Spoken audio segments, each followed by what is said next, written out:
Hola, ¿qué tal? En realidad te estoy haciendo este video solamente para dar mi punto de vista acerca del problema que se menciona mucho en estos días, que es acerca del tema de los colegios particulares, sobre si se debe pagar o no la pensión y qué va a pasar con el sistema educativo en los siguientes meses hasta el próximo año, ya que Vizcarra ya anunció que las clases presenciales no se darán hasta el siguiente año.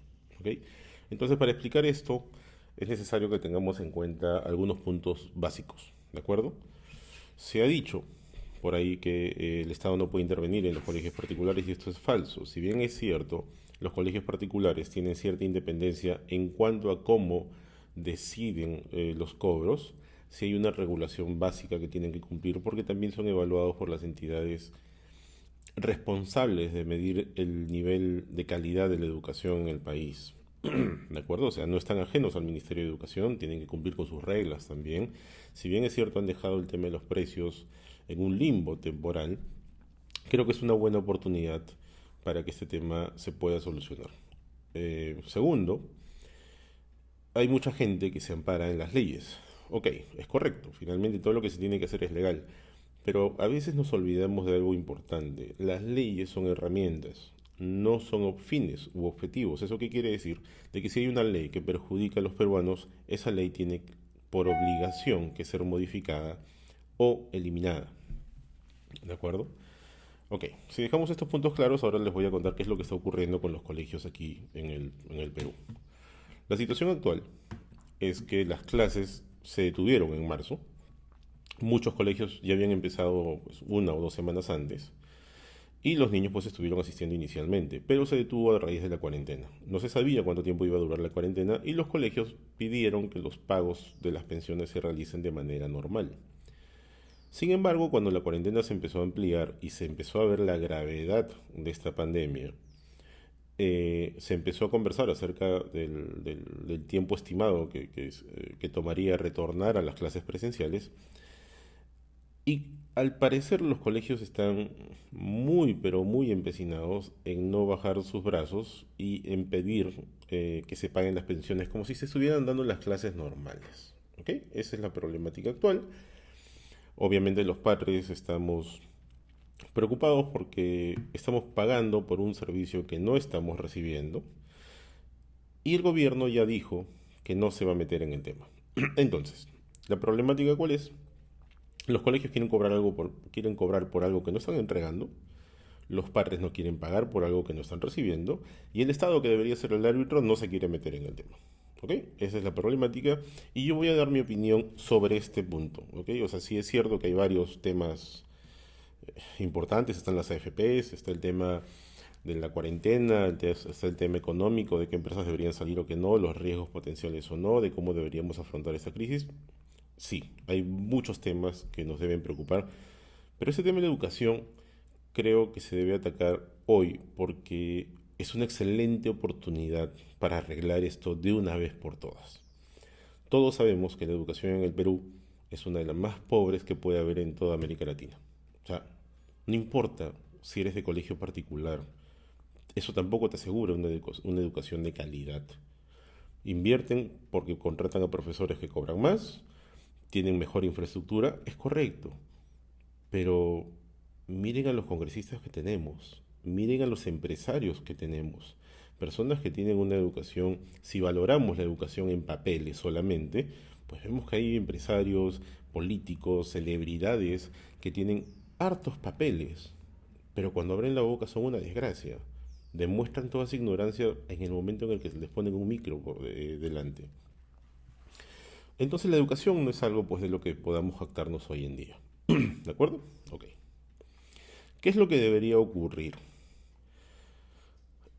Los padres de familia ya han empezado a hacer campañas para no pagar.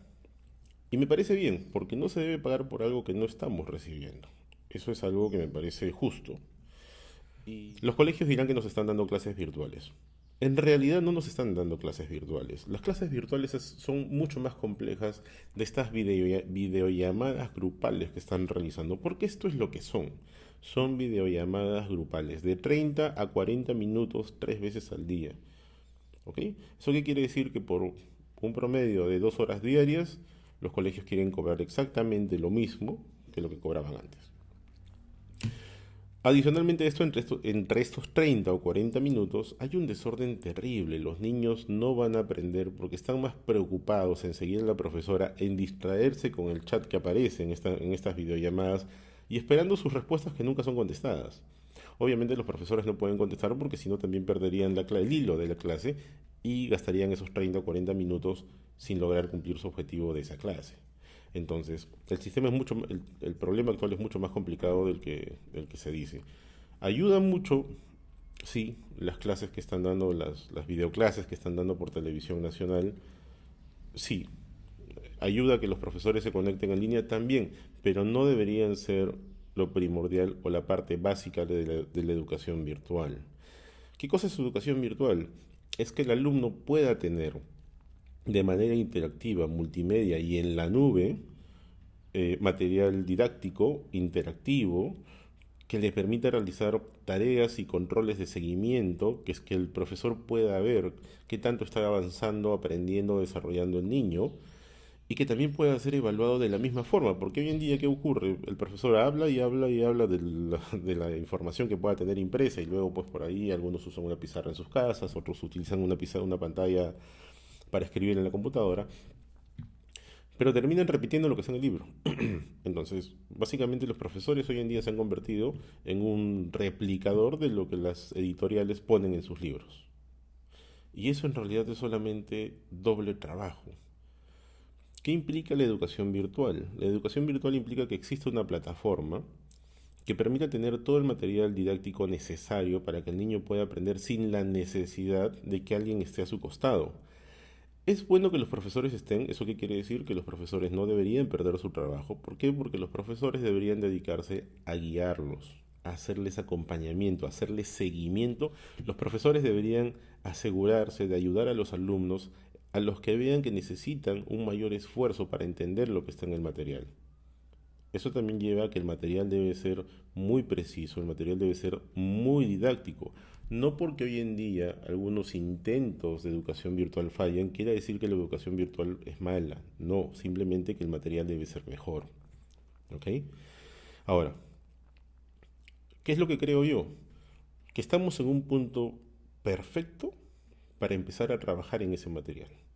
Ya dijeron que no van a haber clases en lo que quede del año, clases presenciales. Está bien, eso me parece muy bien porque someter a los niños a un riesgo de contagio masivo es algo que no debemos aceptar ni permitir.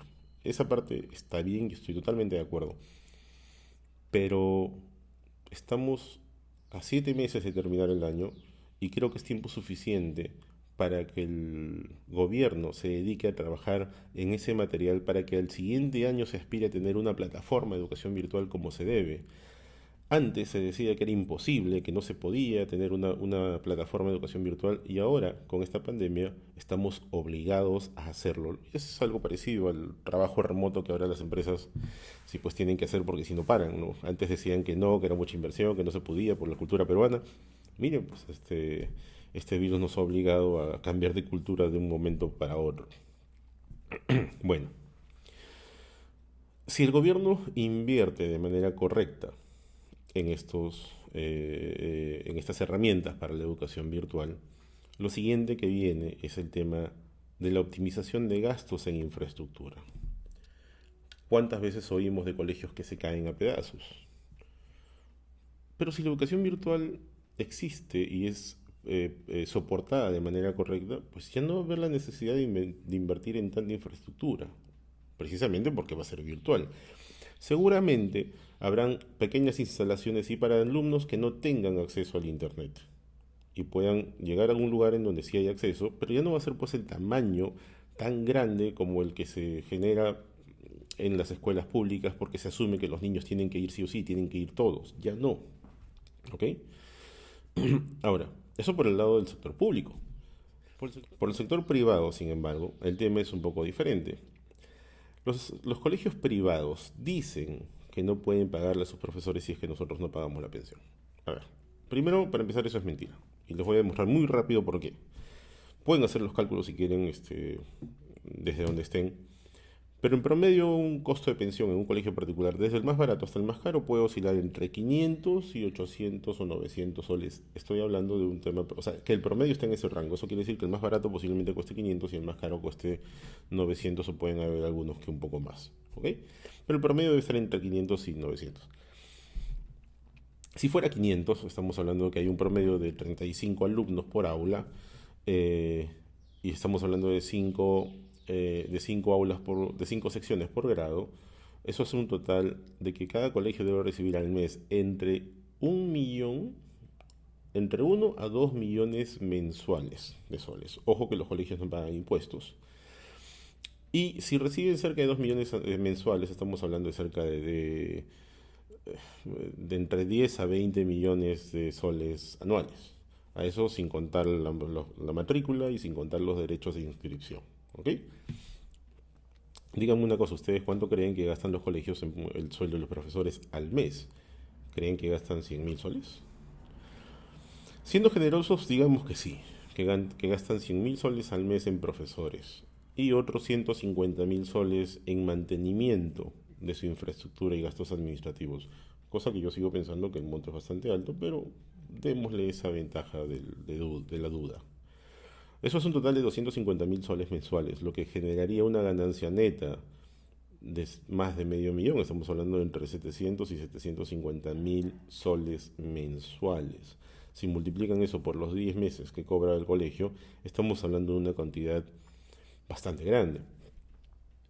Ahora, ustedes me dirán, sí, pero el colegio gasta en otras cosas. Correcto, pero también cobra parte por esas cosas. Hay cuotas extraordinarias, hay cuotas de la PAFA para los eventos deportivos. O sea, en realidad el colegio no pierde. Eh, Así es que hay que tener mucho cuidado con eso, porque no hay que dejarnos comer, no hay que comernos la mentira de que los colegios están pobrecitos y que gracias al pago retrasado de 1 o 2 meses, pues ya perdieron todo su capital y no pueden pagar a los profesores. Eso es falso. ¿Ok? Así es que los únicos perjudicados con esta situación son los alumnos, los profesores y los padres, no los colegios. Eso es lo primero que hay que tener en cuenta. Y si escuchan por ahí a decir lo contrario, pues a políticos, a analistas, entre comillas, especializados y personas del periodismo, pues nos están tratando de mecer con eso. ¿Ok? Y si aún así, con esos números, de verdad están perdiendo plata, entonces son malísimos gestores y por lo tanto no sé a qué enseñarían. O sea, si no pueden gestionar bien un colegio, no sé qué tanto podríamos asegurar de que les enseñen muy bien a nuestros hijos. Bueno, pero bueno, ese es un tema que se puede discutir. Ok, ahora, ¿qué es lo que ocurre? Que los padres se están quejando y están enviando cartas para no pagar.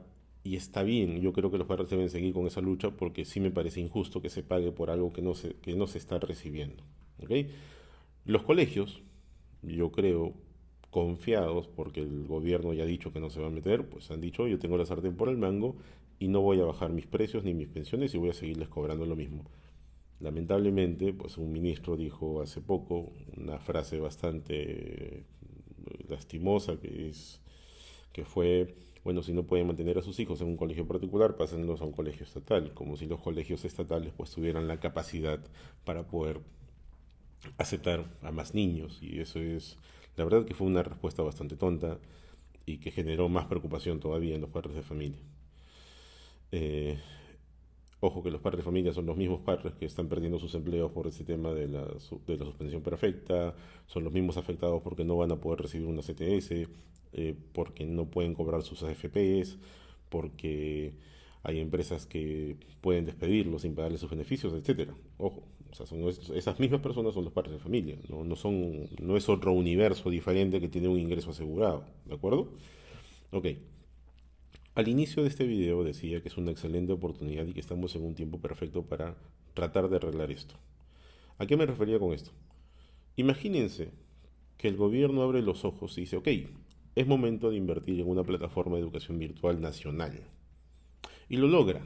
Imagínense que el gobierno ya cuenta con una plataforma virtual y que cualquier niño, esté donde esté, sea del grado que sea del sector socioeconómico que sea, puede avanzar a su propio ritmo. Porque eso qué quiere decir, hay alumnos que aprenden más rápido que otros, pero en la enseñanza actual, en la enseñanza tradicional, el profesor no se detiene, él tiene que cumplir con un schedule y con un syllabus y por lo tanto él avanza según lo que le han pedido, no de acuerdo a cómo el alumno aprende. Pero en una plataforma virtual sí se puede hacer eso, porque los vas evaluando constantemente y si no pasan de cierto nivel se refuerza hasta que pasen.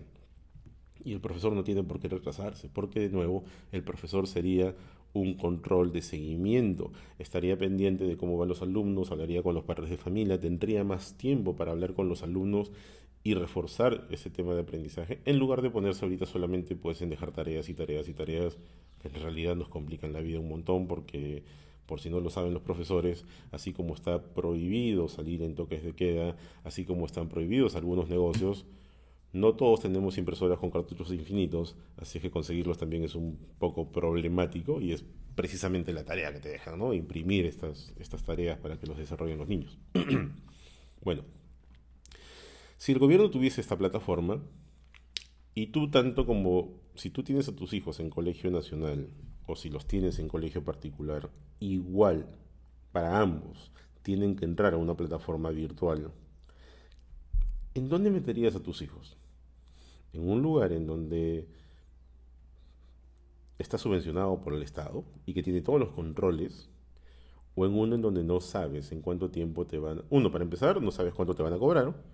Dos, pues no sabes cuánto tiempo va a durar porque puede ser que estos colegios quiebren y de un año para otro te cambien todo el tema sin importar lo que pase en el país.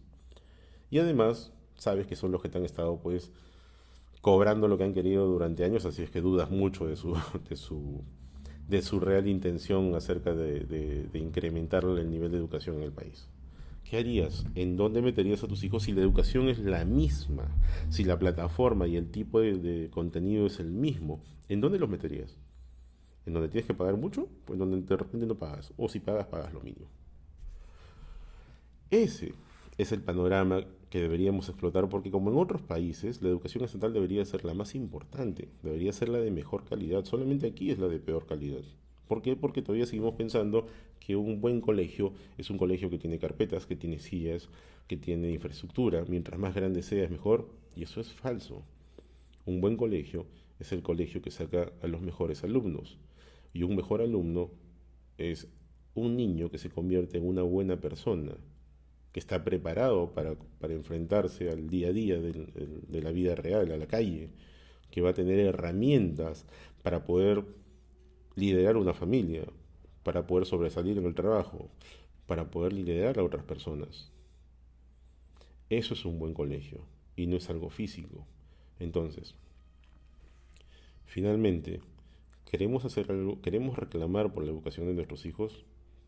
Creo que todos estamos de acuerdo ahí. Pero hay que saber qué reclamar. ¿Por qué? Porque si unos reclaman por el colegio, otros reclaman por las pensiones, otros reclaman por las matrículas, porque he escuchado también que hay personas que quieren sacar a sus niños por ese año y volverlos a meter en el siguiente y quieren que se les mantenga el cupo, que también es una idea válida. Pero que no nos olvidemos que esto está ocurriendo simplemente porque la emergencia nos está obligando a pasar por esto. Pero mañana o el siguiente año que esto se olvide, vamos a volver a caer en el mismo sistema de siempre. Hemos tenido que esperar a que una pandemia le haga ver al Estado y a las empresas privadas que el tema virtual les tiene que ser una necesidad, que nuestra forma de pensar tiene que ser diferente. Hemos tenido que esperar una pandemia para recién descubrirlo, que es lo peor que puede pasar y que seguramente va a pasar, que cuando termine la pandemia volveremos a caer en lo mismo y para la siguiente crisis estaremos de igual de desprevenidos que ahora. ¿Ok? Entonces, ¿qué recomiendo yo? Individualmente sí, reclamar con cada colegio, cada padre que tenga su hijo en un determinado colegio, reclamar sobre sus derechos. Pero los colegios particulares deben tener mucho cuidado porque los padres no somos tontos. Si no están dispuestos a negociar ahora, créanme, porque si existe la forma de hacerlo, podemos empujar esta iniciativa con todos los padres que estén de acuerdo, bueno, con todos a los que le entusiasme la idea de pedir de que se genere esta plataforma virtual y por fin no depender de una educación privada. ¿Ok? Eh, Posiblemente pues habrá muchas discusiones acerca de el clasismo y no sé, pues habrán familias que viven en una burbuja que no querrán que sus hijos se junten con otro tipo de niños, pero por eso es virtual. Finalmente tú decides tus círculos. Una cosa es la educación y tu formación personal y otra cosa es tu formación social, que de eso también se puede formar, eso también se puede formar a través de educación virtual. Se pueden hacer talleres. Ojo, cuando digo virtual no es que el 100% el niño esté sentado en la computadora. Seguramente habrán talleres, habrán reuniones de grupo liderados por los profesores, en donde se reúnan en parques, en centros culturales, en museos, obviamente con un orden bien claro. O sea, no he dicho que sea sencillo, pero sí se puede hacer. Lo único que se necesita es ganas.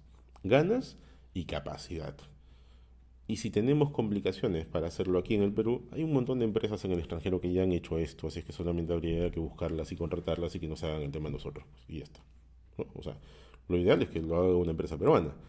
Y así se sigue dando más trabajo a estas personas que desarrollan los materiales. Los mismos profesores también deberían desarrollar los materiales o estar metidos dentro del desarrollo de los materiales.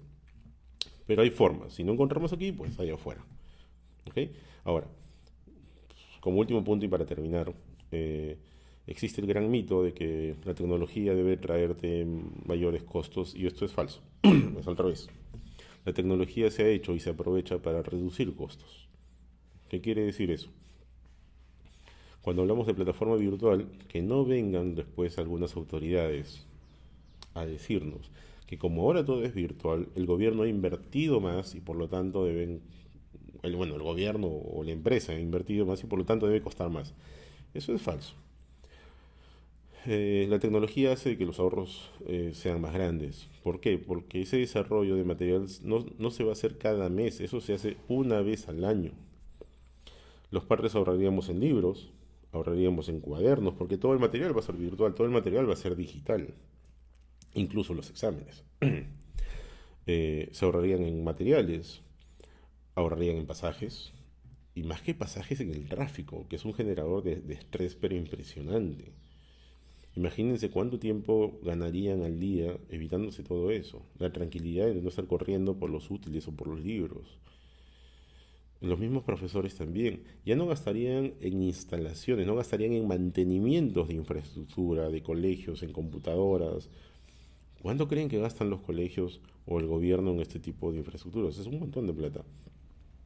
Entonces, miren el ahorro que se generaría para todos.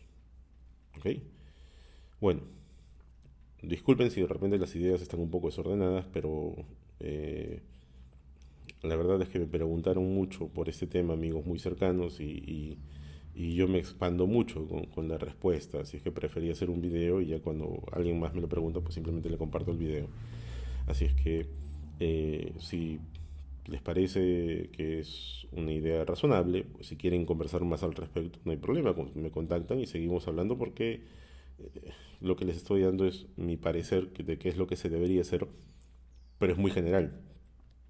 Cómo se debería desarrollar, qué detalles hay en el medio, o sea, cómo debería desarrollarse por diferentes sectores, dependiendo de la accesibilidad, dependiendo de la edad, dependiendo del desarrollo cultural y mental también de los niños, eso es importante. No todos los niños deben ser tratados igual, cada niño es un mundo diferente. Recuerden que hay muchos niños que son autistas y que hoy en día les cuesta muchísimo encontrar un colegio que los pueda aceptar. Con este tema ya no sería así.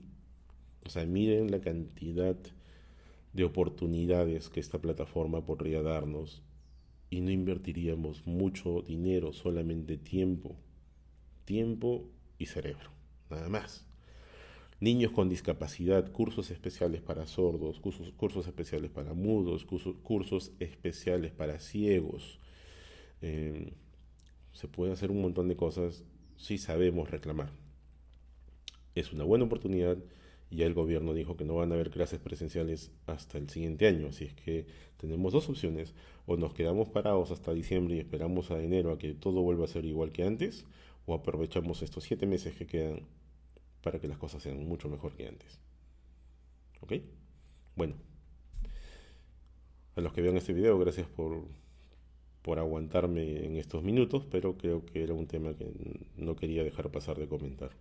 Le he comentado a otros amigos por otros videos acerca de las AFPs, acerca de otros temas, pero bueno, si me lo preguntan, pues les pasaré el video correspondiente, ¿no?